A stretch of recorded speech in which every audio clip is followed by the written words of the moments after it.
Makers Classic. Oh my God, it's Makers. I thought it was MKers. Wow. Crazy. What a world to live in. Good thing you got put in your place there by the GSL voice. He doesn't know. Storm Gaming. True.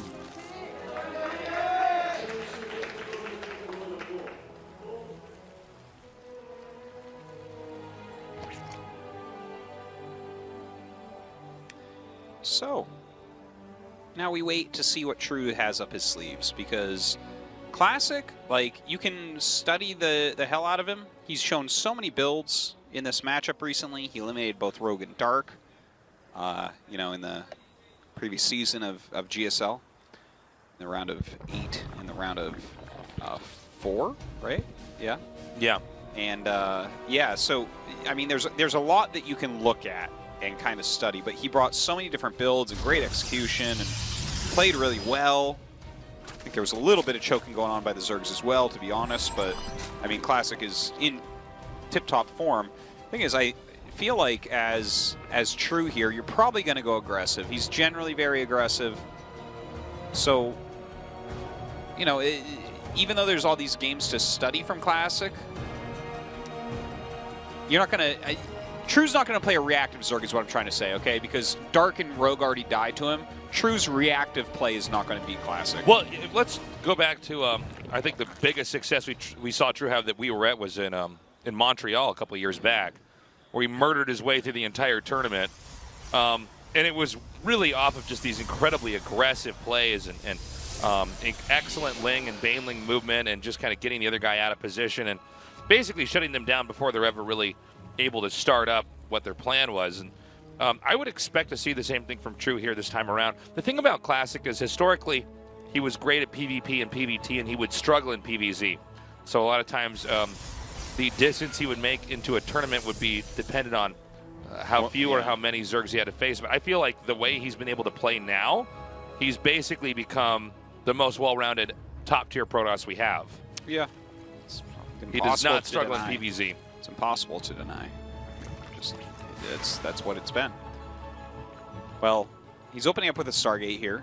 I don't think that is too surprising or anything. I really am kind of excited to see what True wants to do, because he's just always underestimated. A lot of fans of Starcraft 2, he's one of these guys that gets trash talked a lot, you know, like a Haas or something. Or a Patience. Well, I think people like to roll their eyes at, you know, some players who are more aggressive, but honestly, there's a lot more to it than simply doing these builds that a lot of people tend to lose to, you know? Yeah. He really has to have a pretty deep understanding of how the other race is operating, all these different facets, if he's going to be able to come in there and do that kind of damage. And he's definitely made it work for him in the past, and I think he's a player that tends to be overshadowed overall compared to the other players we have here in the GSL. I mean, I really will be surprised if True were to win this, but I think if he does win this, we know what the game should look like, right? Yeah, like it should be like a Nidus or just something very, very sharp. I mean, I'm not sure because everything looks kind of normally timed thus far. He got his spores out actually quite quickly here. Slightly more quickly than I think he actually needed, but that's okay. Let's see the Oracle going across the map now. Yeah, look at that. Second Oracle and right into the Robo here for Classic. We'll see if he goes up into a Twilight as well. Okay. Oracle and Phoenix going to come here, hitting at 3 o'clock. And it looks like he's going to get some kills off here on these drones. Almost gets the fourth one, and he does just barely get out there in time. Close call there. The Oracle one spore shot away from being shot out of the sky. Yeah, you got to be careful about that. You don't want to lose it for one drone. Robo going to be finishing up here. Are we going to see a Twilight, or is he just going to go directly into Mortals? That would be actually kind of funny. And he's making more Oracles as well. All right, all right. Yeah, we see oftentimes they'll stop it too, but this time around. By the way, Warp Prism, he did make it Immortal and insta-canceled it and went back into the Warp Prism. Well, it's actually a Hydralisk Den coming up right now, which I think that plays like this can be very good. But I think that if you make Roaches as True in this matchup, I think you're going to want to go all in with them immediately. It's going to be like very early Roach. So I'm really happy to see as he goes into a later game that it's not Roach, because if you do that, I guarantee you Classic is just going to kill you with Immortals. It's just it's going to happen. It's very hard for Zergs to like, you have to be a very top Zerg to go into Roaches and then, you know, play fine against the Immortals and all that. By the way, it's now 4 Oracles total. That is does a lot he of send Oracles. this all in together at once, or does he split this up? Are we at Delphi? What's going on here? Look at this. Okay. Wow, this is a lot of kills here. Good splitting on those shots.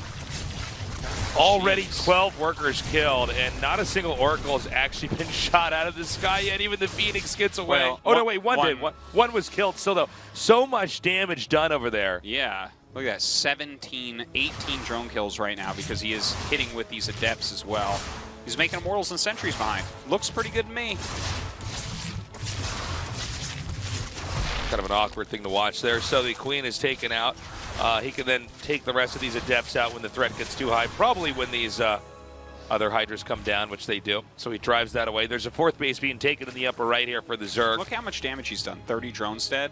He's lost 2 units or something. It's going to be pretty easy for Protoss to set up into a powerful attack as the money starts to come in from that 3rd base that he's got. In fact, I think we're going to see that attack now with a very high number of sentries. Oracle's still there to combo in with the rest, a Warp Prism present, and an Immortal here to help out in this fight. I mean, this is a lot of damage coming out here, and this is right behind when the Zerg lost a lot of drones. So you're either going to have to make an army to try to defend this, or you're going to be remaking drones and you're just going to get run over. So this is going to be a strong attack, and even if True holds it off, he should be behind anyways. Yeah, he's not going to hold it off, so we don't got to worry about that, do we? This is... The amount that this army's better than what True has right now is pretty large. Well, this was a butchering. Yeah, this is a complete total one-sided. This is a massacre. This is a murder. Yeah. This is Zergicide. This is bad. Yeah, this is Zergicide here. This is bad. There's really no way that Protoss is not going to win this fight. I mean, the sheer volume of units, the fact that Zerg is still hurting so much economically. And so we're going to be going into game number 2 in just a moment here. There it is. True taps out in Classic in a really powerful fashion, comes through and just smashes in that game. Yeah. And so now we got to see what's going to happen here in game 2. I got to say True was quite passive in this game. It seemed like he really had banked on this being a long, more dramatic game, not a win we're used to seeing True really harness if that had gone his way. So maybe he's going to try to be a little bit more aggressive, a little bit more crazy this time around. Yeah, I'm not entirely sure what his plan was, but when you lose 30 drones, it's impossible to put that together, right? Unless you have that machine that Batman used to reconstruct the bullet that went into the brick. Yeah, that's like the only way to reconstruct what True was going to do, because that game was a bullet into a brick.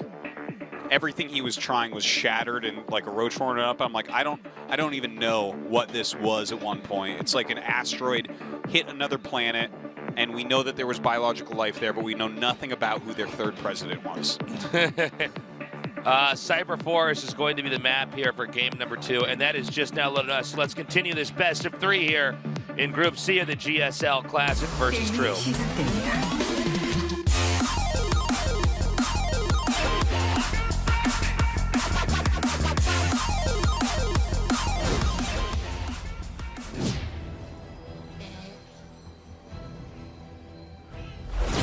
Makers Classic. Kind of like MKers more. It's like, I wonder what MKers stands for. Yeah.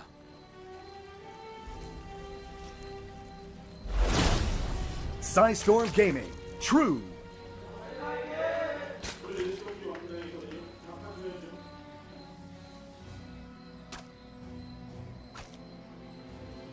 Well, a little bit of an annoyance there. Send his drone elsewhere. See some more aggressive play here from True. I think even more so in this game than the last game, Classic is going to be anticipating some kind of a rush. I think you win in a game like that, you say, God, I'm good. Man, that was easy, and that felt amazing, and I totally smashed him there.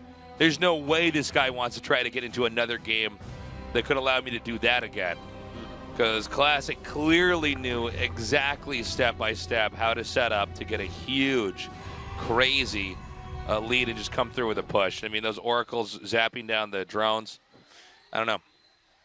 I like the way you described that. It was like a clickbait YouTube title. Oh, little baby. Hi, baby. It's got its sound-canceling headphones. I'm going to pretend those are headphones, though, to listen to the English commentary. That's right. Baby's learning the English catchers right now. This is the real English hog one right here. Bring your kids down, listen to us. Yeah. Ah, what is Classic up to?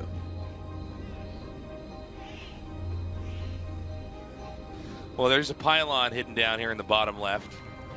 The probe peaked up and is now turning around. So what does he want to make over here? Stargate. Maybe not, though. Nope. Oh, it was. He spiked this out for a second, though. See what True finds here. Like, there's a possibility you can run down there and see what's up. First Adept's certainly going to come over. Maybe keep those Lings a little bit more busy.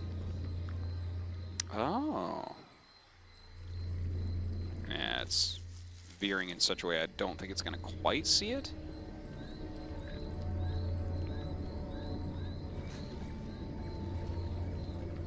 Okay. Coming in here and now hitting. Oh. Looks like, I don't know why we're looking at this Overlord. Okay, back to this fight. That was really weird. He has managed to make those into spores. So far, I don't think that Adept got any kills here just yet. Oh my god. He doesn't see it. How crazy is that? Now, again, the Oracle is what's actually more important than the Adept in this rush. You want to see how many kills can that possibly get. I'm a little bit nervous for him right now. I think it's going to get a lot. Let's see. 6? Let's say 6. It's going to get 6 kills. Let's say 6.3 repeating Nartosis. Well, that's not a kill then. A kill is a yes-no situation. Okay, here we go. He's going to come in. True immediately reacting to this, trying to get his drones away, but this is a lot of damage being dealt here. Immediately throws down some spores and makes an extractor. Oh, no. Oh, thank God that they just run out of energy eventually, right? That's the only thing going to save True. 7 drone kills. Oh my gosh, he still hasn't found it. Yeah, and you know, even though this is a slightly different build here, the idea is the same, is that True is losing too many workers here, and it's going to be pretty easy for Protoss to set up a killing blow. I mean, you're losing this many workers right away. Yeah, absolutely, they're going to come in there and do a lot of damage later on.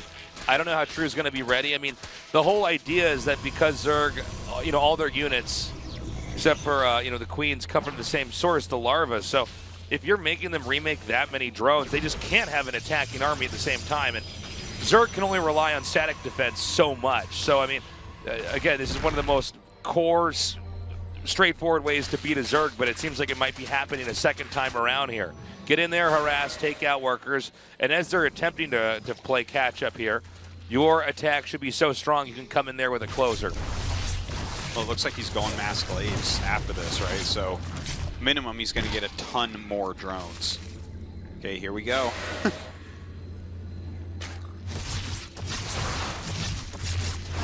Take out this Queen. Shade finishes, though. Oh, man, now these Adepts are doing so much. This third base just can't be defended. These drones can't even get out. There's going to be 2 more drone kills easily here. Shading forward to a place that's very drone-rich. The drone's now turning to try to help in this fight. It's now 13 kills here as the Lynx try to come in and close this out. But, I mean, the targeting here from Classic is just so powerful. Yeah, 15 drone kills off of those Adepts. Ouch. And that's after all the drones that the initial ones killed. Okay, he's at 28. He needs 2 more to match last game. And then Glaives is about 5 seconds out from finishing, so that's going to make these Adepts even stronger. 3 more gateways here, and Immortal about to come out. It looks as though True is going to go for Ling Baneling, unit comp that he's had a lot of success with in the past, but this is going to be him just trying to hold off a rush, not so much trying to do some kind of a timing attack or a bust or anything like that. Classic just tearing through the map. This may be too much. He definitely doesn't even have any time to try anything like that. No, he's not even watching. Okay.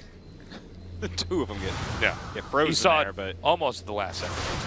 Oh my gosh, those 2 were the lucky ones. Little did we know. Yeah. Well, They're there frozen in terror. You'll never kill us all, Adepts. let's see if he can maybe get some good Baneling hits here.